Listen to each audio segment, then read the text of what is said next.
Assalamualaikum warahmatullahi wabarakatuh.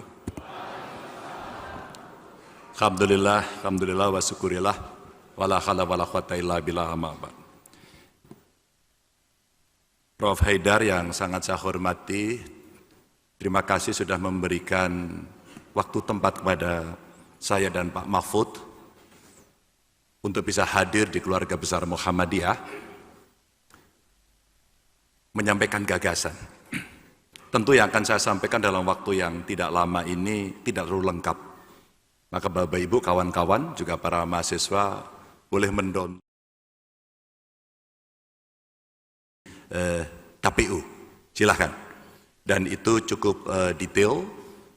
Namun ada pertanyaan dari publik, Prof. Haidar, Mas Ganjar ini kok belum masuk? Masukkan saja. Karena proses ini masih panjang dan ini kita sebut sebagai living visi misi. Sebenarnya visi kita sudah ada di konstitusi kok. Hingga sebenarnya pasangan capres-cawapres itu misinya saja. Dalam periode yang sangat pendek 5 tahun apa sebenarnya yang bisa dikerjakan. Dan tentu dalam waktu yang bagus di majelis ini saya dan Pak Mahfud akan berdiskusi tentu dengan para panelis yang lumayan sangar. Karena Prof. Muti tadi menjampaikan ini selected betul, pengalamannya banyak, kapasitas intelektualnya tinggi, mesti sangar ini kira-kira gitu. Dan tentu saja saudara keluarga Muhammadiyah yang sangat saya hormati dari Aisyah, ibu-ibu terima kasih sudah hadir. Karena saya agak nervous datang ke sini, maka saya diantar oleh partai pengusung saya. Ada dari PDI Perjuangan, dari Perindo, P3, Hanura. Masih kurang mantep, saya diantar oleh para relawan. Karena ini forum harus serius ini, mesti kita agak berdebat-debat menyiapkan ini. Mana yang harus saya seleksi? Ada Pak Tafsir, Pak ini spesial Pak. Kalau Pak Tafsir ada saya sapa khusus ini Pak. Ini hampir 10 tahun saya ngaji sama beliau, diajari banyak hal, dan Bapak Ibu yang sangat saya hormati semua, yang sangat saya sayangi. Saya mengambil judul ini tentu atas dasar komunikasi kami dengan panitia bagaimana ikhtiar kita untuk membangun Indonesia unggul. Kalau pembangunan selama ini sudah berjalan dengan bagus, maka mesti ada nilai tambah untuk bisa unggul. Dan kesepakatan yang ada, kami menyampaikan terima kasih pada Muhammadiyah. Negara Pancasila sebagai nilai kebangsaan umat Islam. Maka kalau bicara Darul Ahdi wa al-Syahadah, inilah keputusan besar dari Muktamar ke-47 tanggal 3-7 Agustus kalau tidak salah yang ada di Makassar. Kita sudah bulat. Prinsip nilai-nilai itu ada, dan tadi disampaikan bagaimana kita punya hikmah dalam kebijaksanaan untuk mengambil sebuah keputusan besar dalam demokrasi perwakilan kita. Tentu bahasa Prof. Haidar yang sangat saya suka tadi adalah bagaimana kita mendengarkan lebih banyak, mengumpulkan lebih banyak, dan mengambil yang paling baik dengan risiko yang paling kecil. Kira-kira begitu. Maka forum ini menjadi forum dialog capres-cawapres yang betul-betul berkemajuan, punya progresivitas, dan punya nilai yang lebih baik. Dan tentu saja sumbangan pemikiran inilah yang coba kita sampaikan bagaimana negara hadir dengan dasar Pancasila, dan ini menjadi konsensus nasional. Ada syahadah gitu, mesti disepakati, dijanjikan, dan kita mesti bersalaman. Maka tidak ada lagi yang berbicara soal ini karena tantangan yang di luar. Tadi terjadi disrupsi, terjadi perubahan yang turbulence, dan kemudian degradasi dan sebagainya. Maka setiap negara akan memposisikan dirinya dalam perubahan yang sangat dahsyat ini. Lanjut. Maka Bapak Ibu, kami ingin bercerita pada beberapa hal. Yang pertama, sebagai sebuah fondasi toleransi saya mulai, karena inilah yang menjadi modal dasar. Kenapa? Kita punya Bhinneka Tunggal Ika. Negara kita besar sekali. Saya pulang dari Papua kemarin menengok beberapa tempat di Papua. Saya tanya, kakak, Pace Mace, Kenal tidak sama orang itu? Oh, saya kenal. Bahasanya sama? Oh tidak, kita beda suku, beda bahasa. Terus saya cerita, saya pernah diajarkan sama orang Papua. Katanya orang Papua itu Musa, muka sama. Oh itu orang Jawa yang lihat. Itu seperti kami orang melihat orang Jawa mana yang Sunda, mana yang Jawa Tengah, mana yang Jawa Timur. Kami melihat juga sama. Artinya apa? Betapa perbedaan yang kaya dari suku, agama, ras. Golongan inilah yang kemudian melahirkan Bhinneka Tunggal Ika. Sepakatnya selesai. Negara kesepakatan selesai. Yang kita hadapilah ke depan.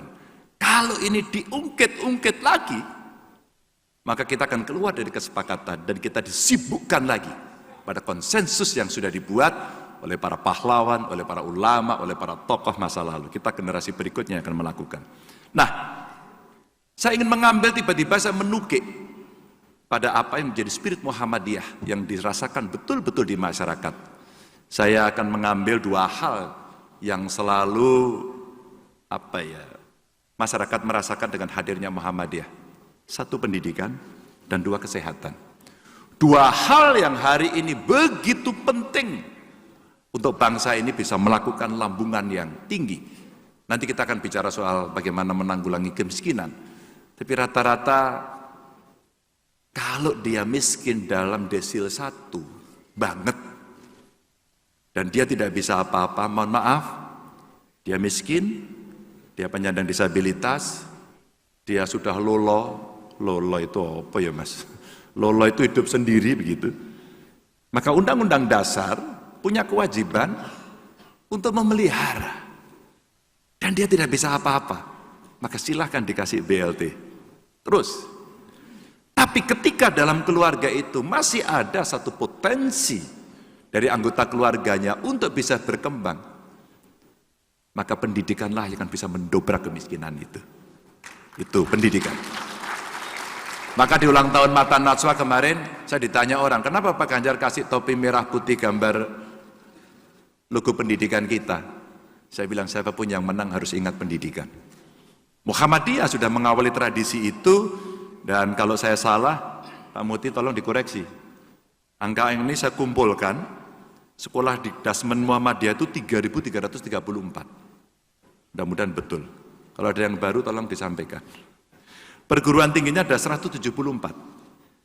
Tadi saya dengan Pak Haidar bisi-bisi 3 perguruan tinggi Muhammadiyah besar itu ada di Jogja, ada di Solo, ada di Malang. Dan punya hall yang gede-gede. Dan yang di Solo hallnya ngutang ya Pak ya. Iya ini kata Pak Tafsir. Karena selalu ada amal usaha katanya. Makanya Pak Tafsir menjadi salah satu komisaris Bank Jateng.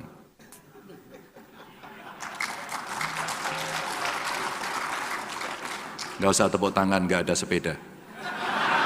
Ini hanya pemberitahuan. Ini hanya pemberitahuan. Karena ormas lain waktu itu tanya kepada saya, Prof, Bu, tanya kepada saya, Pak Ganjar kenapa Muhammadiyah jadi komisaris? Oh gampang saja. Anda mau jadi komisaris? Boleh. Besok pagi saya angkat. Cuman Muhammadiyah itu asetnya kurang lebih 2 triliun. Betul ya Pak ya? Yang berputar di sana. Kalau Anda mau, silakan. Besok pagi Anda komisaris juga gitu. Langsung mundur teratur. Jadi ini cerita amal usaha dengan modernitas pengelolaan. Saya sampaikan. Jadi bukan hanya maaf dengan segala hormat saya, Pak saya minta, tidak. Saya ngutang, ada achievement di situ, ada kinerja di situ yang kemudian dilaksanakan. Ini saya belajar ini, ngaji saya sama beliau. Memang Pak Tafsir itu jago nafsir betul. Dan ada rumah sakit Muhammadiyah kira-kira 119. Maka dalam konteks apa hubungannya merawat toleransi? Karena dengan pendidikan yang baik, karakter yang dibangun, budi pekerti yang unggul sejak dari kecil, maka ini akan terbawa panjang. Dan itu adalah pendidikan. Maka pendidikannya dan kebudayaan itu sudah betul. Maka kalau kita lihat Bapak Ibu, ini saya kasih contoh satu saja, SMK Muhammadiyah di Serui Kabupaten Kepulauan Yapen. Perguruan tingginya juga banyak. Ternyata mayoritas siswanya beragama Kristen. Dan mereka tetap mendapatkan pelajaran itu, dan kemudian mereka tetap belajar di Muhammadiyah. Sungguh-sungguh spirit berkemajuan dan mencerahkan betul-betul terlihat. Tapi bagaimana kita merawatnya? Ini pengalaman. Merawatnya adalah silaturahmi antar kelompok agama. Terbiasa. Bahasa anak muda kita apa ya? Sering-seringlah ngopi. Sering-seringlah piknik. Pikniknya yang jauh katanya. Biar pengalamannya banyak. Ah kamu, aku karena apa? Piknikmu kurang jauh, katanya begitu. Kalau pikniknya jauh ke banyak negara, ke banyak dunia, bahkan mungkin ke bulan, ke antariksa, dia akan banyak lebih tahu. Nah, kalau banyak silaturahmi, insya Allah akan bisa mengetahui lebih banyak perasaan orang. Lalu meningkatkan toleransi inilah dengan silaturahmi orang akan saling mengenal, dan tentu ini permintaan banyak. Guru agama untuk tiap agama selalu ada. Maka tidak ada yang merasa didinai, ditinggalkan. Maka cerita no one left behind dalam setiap kita membangun perencanaan pembangunan, ya representasinya harus bisa hadir. Meskipun tidak kafah bulat, tapi representasi itu selalu bisa hadir. Berikutnya, maka kalau kita melihat, Bapak Ibu, saya akan lompat. Dari basis yang kuat itu, maka bagaimana kita membangun ekonomi. Tadi ada dikatakan ekonomi hijau, ekonomi biru, ekonomi bersih. Tentu pada ruang-ruang diskusi yang lain kami pernah sampaikan. Tapi kalau Muhammadiyah sebagai ormas Islam, saya ingin menampilkan contoh ini. Ini suatu potensi Bapak Ibu. Jadi konsumsi produk makanan halal di dunia kita lumayan. Ranking 1. Kita ranking 1. Konsumsi. Mari kita lihat yang di bawah. Tetapi kita tertinggal dalam hal ekspor. Hanya 3% dari pasar global. Tetapi lagi ekspor pangan halal masih dipimpin oleh Brazil. Kalau kita melihat tanda ini apa kemudian yang kita lihat? Ini potensi. Potensi kita menyerap tenaga kerja, ekonomi. Potensi kita menggali lebih banyak lagi dan memberikan peran lebih banyak pada anak-anak kita, keluarga kita, saudara kita. Tuan rumah. Kalau Bung Karno bilang ya berdikari dalam bidang ekonomi dan kemudian mengambil sisi ini dengan potensial market terbesar, dengan agama terbesar yang ada di sini, maka ini sebenarnya menjadi ruang ekonomi untuk bisa tumbuh. Dan kalau kita lihat maka Indonesia sebagai pusat ekonomi syariah, mungkin nggak ya? Pertanyaan itu. Maka cita-cita kita akan bisa kita dorong. Kita akan dorong dengan market yang cukup besar. Dan kemudian pertanyaan dari UMKM yang muncul, Pak Ganjar, tapi kan tidak mudah kita mendapatkan seluruh syarat itu. Ya dimudahkan. Itulah kemudian komitmen. Maka muncul pertanyaan, kenapa ya soal urusan selalu sulit? Kenapa ya soal urusan mesti dipersulit? Kenapa nggak bisa mudah?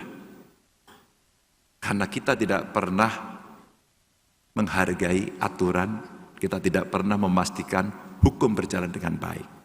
Maka kemudian tadi tarik sana, tarik sini, dipas-paskan, dipaksakan, yang kemudian tidak merepresentasikan seluruh kepentingan masyarakat. Padahal mempermudah sertifikat halal itu tidak terlalu sulit. Tidak terlalu sulit. Saya kira kalau saya menyampaikan, itu hanya cukup dikontrol oleh pimpinan tertinggi dan diperintahkan untuk berjalan, atau kamu yang saya ganti. Kira-kira gitu. Lanjut. Maka, ini cerita isu berikutnya yang seringkali muncul. Mungkin di Muhammadiyah juga menampung isu ini.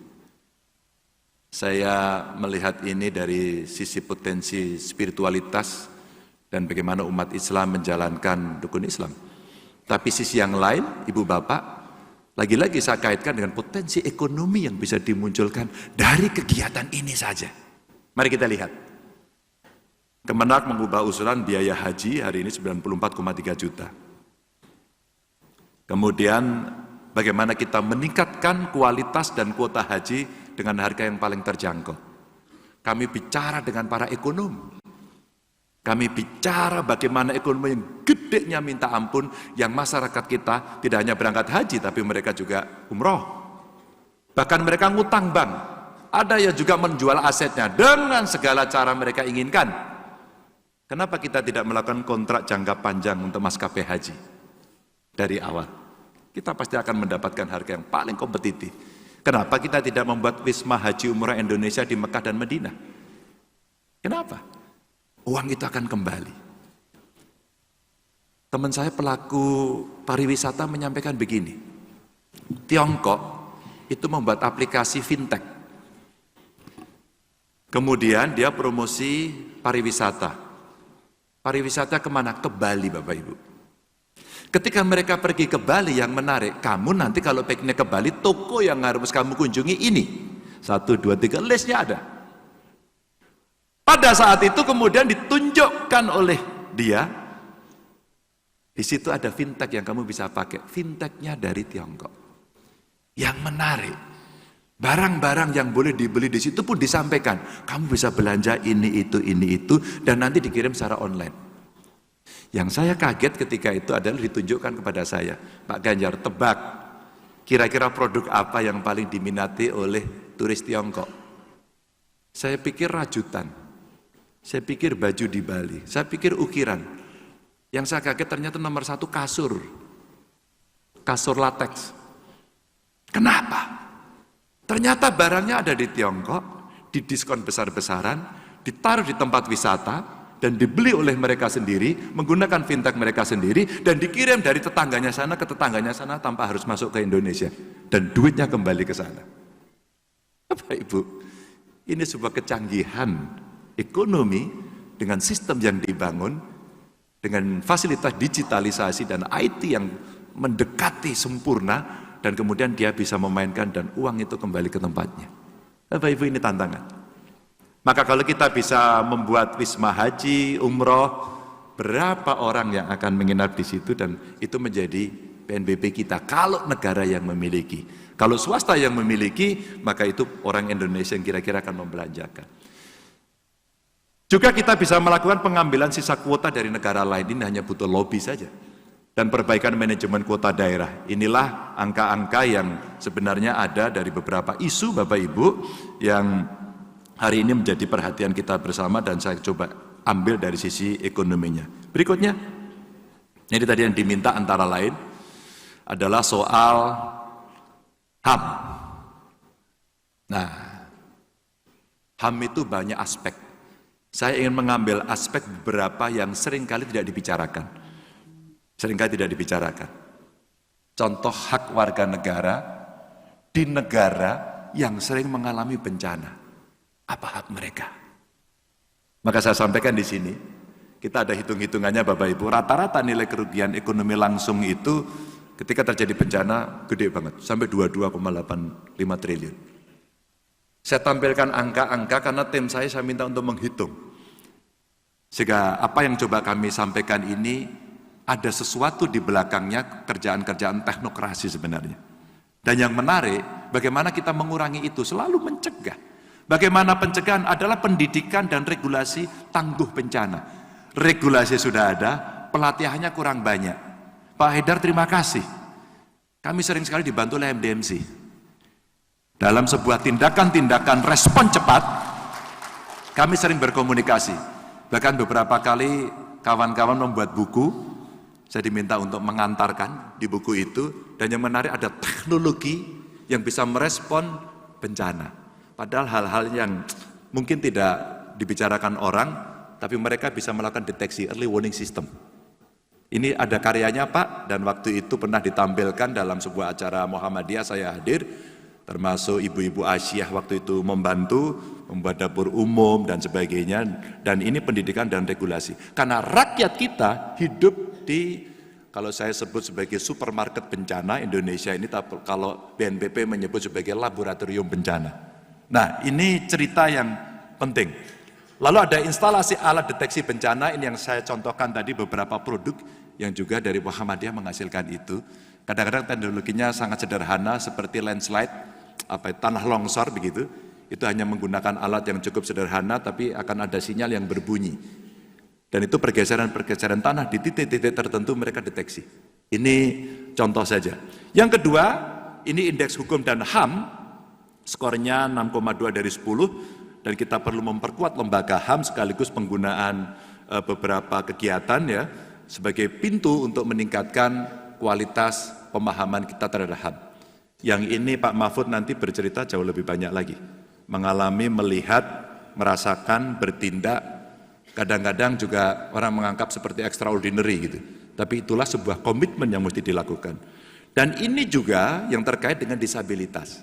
Inklusivitas kita yang seringkali kita lupakan. Makanya saya pernah dikritik, Pak Rektor mohon maaf, pernah dikritik Pak saya Pak, di rumah saya. Karena pada saat penyandang disabilitas mau hadir ke rumah saya itu, dia pakai kursi roda dan tidak bisa naik. Lalu kita bopong rame-rame. Dia bilang gini, "Gak apa-apa Pak, terima kasih. Tapi sebenarnya saya pengen mandiri. Bagaimana Anda agar bisa kamu mandiri? Pak, tolong dikasih jalan buat kami." Wah, saya seperti ditampar Bapak Ibu. Lalu saya perintahkan, besok dibuat. Dan besok langsung dibuat Prof. Tapi kemiringannya terlalu tajam. Ternyata ada ilmunya, itu 7 derajat sampai 10 derajat. Maka saya kira di panggung ini juga penting dibuat itu. Maksud saya, tenang saja, tenang saja. Jadi nanti ada yang begitu. Tapi kalau langsung ke sini terlalu terjal. Ternyata ada ilmunya. Itu bergeser dari sana, miringnya ke sini, ya jadi panjang begini. Kalau masih tinggi miring lagi ke sana, terus kemudian naik ke atas.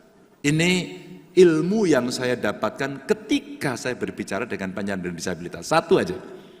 Tapi saya acungi jempol, acara hari ini ada orang yang menerjemahkan untuk kelompok tuli. Tadi saya lihat. Oh ini. Terima kasih. Di mana ya orangnya? Saya mau kasih salam. Ya dimanapun kamu berada. I love you lah pokoknya. Ini keren. Saya diajari orang, Pak Ganjar, IG-nya itu bagus Pak, tapi saya kelompok tuli, saya tidak bisa tahu. Tolong Pak buatkan teks. Akhirnya teks. Inilah cara belajar kita untuk bisa memahami, karena itu hak yang mesti ada. Inilah penyandang disabilitas di bawah usia 60 tahun, Bapak Ibu cukup banyak. Ini perlu jaminan sosial, perlu sistem layanan kesehatan terpadu, juga termasuk ODGJ. Orang seringkali ODGJ dibuang dari satu kota ke kota. Saya dulu tukang pungut. Saya ambil, saya datangi, terus ada yang dipasung, kita copot pasungnya, kita paksa pemerintah, sekali lagi kita paksa pemerintah untuk melayani itu, suka tidak suka, mau tidak mau. Pak Haidar, Bapak Ibu, di Banyumas itu saya terharu, di kerangkeng dia, diikat kakinya, maaf telanjang, kami datangi, kami bercanda, dan kemudian diambil, dibawa ke rumah sakit di Klaten saat itu. Masya Allah, sembuh dia sembuh. Dan sekarang dia bekerja seperti layaknya kita. Wah, luar biasa. Jadi artinya ini tidak bisa disepelekan. Dan hari ini anak-anak muda punya problem mental health. Kesehatan mental yang cukup serius mesti kita lakukan. Ini salah satu HAM yang kami bidik. Yang lain-lain nanti kita bicarakan. Berikutnya, saya akan mempercepat saja.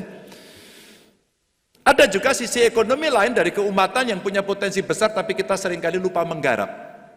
Sebenarnya satu adalah zakat, 2 wakaf. Saya mau bicara tentang zakat dulu.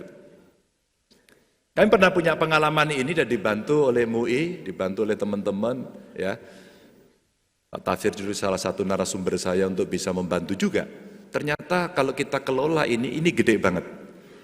Jadi optimalisasi penghimpunan zakat ini yang bisa kita dorong sebagai sebuah kekuatan yang bisa kita salurkan untuk mengembangkan ekonomi. Kalau kita menghimpun ZIS, Basnas, ini pengalaman saya nggak berani melihat yang lain, sehingga evidence base-nya yang mau saya tunjukkan, kita menghimpun zakat itu 2014 itu sekitar 3,65 miliar, terus kemudian penghimpunan infak dan sedekahnya dari 2014 ke 2023 itu bisa naik ya 2,1, terus kemudian total penghimpunannya bisa cukup tinggi. Ini saat itu setiap bulan itu kalau kita kumpulkan paling 200 juta. Naik dikit 250 juta gitu. Sekarang bisa 6 miliar. Dan ini sebenarnya yang bisa kita dorong untuk kita geser santunan yatim piatu, membangun sekolah dan sebagainya. Ketika pemerintah kemudian kan belum ada anggarannya. Kami tidak bisa, kamu tunggu ya nanti ini antri bebek dan tidak akan pernah terjadi. Maka kekuatan ini bisa kita pakai. Sembako bagi kelompok miskin yang tadi kita bicara soal desil 1, santunan guru TP, kimadin, imam, penyuluh agama, dan ini bisa kita lakukan. Ya Bapak Ibu, ini contoh. Dan ini Dengan segala cara kita sampaikan, maka kuncinya begitu masyarakat punya kesadaran membayar ZIS-nya, ternyata hanya butuh satu keputusan saja, payroll system. Payroll system inilah yang kemudian untuk ASN bisa didorong, tapi masyarakat kemudian kita ajak untuk mau terlibat. Bapak Ibu, ini potensi yang cukup besar yang bisa kita lakukan. Dan secara ekonomi ternyata bisa mengembangkan. Dan hari ini pengembangannya, Basnas punya Basnas reaksi cepat untuk bencana. Mereka punya unit ekonomi, mereka punya pelatihan, mereka bisa membantu akses permodalan yang semuanya produktif. Dan kita pernah menciptakan ketika ibu-ibu, ya ini ibu-ibu yang paling jago, pada saat terjadi pandemi, Bu, suaminya kena PHK. Ibu-ibunya menjadi tulang punggung, tapi dia tidak punya modal dan keterampilan. Tapi ada bakat talentanya, apa? Masak. Maka pada saat itu kita membuat namanya Z-Chicken, maksudnya zakat chicken. Mereka diajari jualan, dikasih gerobak, dikasih pelatihan, kemudian mereka jualan. Off-takernya siapa? Pemerintah lebih dulu. Jadi kalau kita punya acara, kita beli dari mereka. Maka menggelindinglah di awal sebagai sebuah proses bagaimana mereka startup bisnisnya bisa berjalan. Lanjut. Bapak Ibu yang sangat saya hormati, berikutnya adalah terkait kalau kita mau bicara politik gagasan, maka yang mesti kita sampaikan, yuk kita kembali pada nilai kebersamaan kita. Nilai Bhinneka Tunggal Ika kita. Maka hilangkan identitas yang terlalu dominan, politik kelompok, black campaign, politik separatis. Karena ini yang kemudian kita harapkan sebagai bentuk nilai persatuan Indonesia. Ada nilai kemanusiaannya juga di sana. Kadang-kadang kalau sudah marah, serangannya kepada pribadi. Tapi itulah realitas hari ini, di mana dalam proses demokratisasi kita butuh dewasa.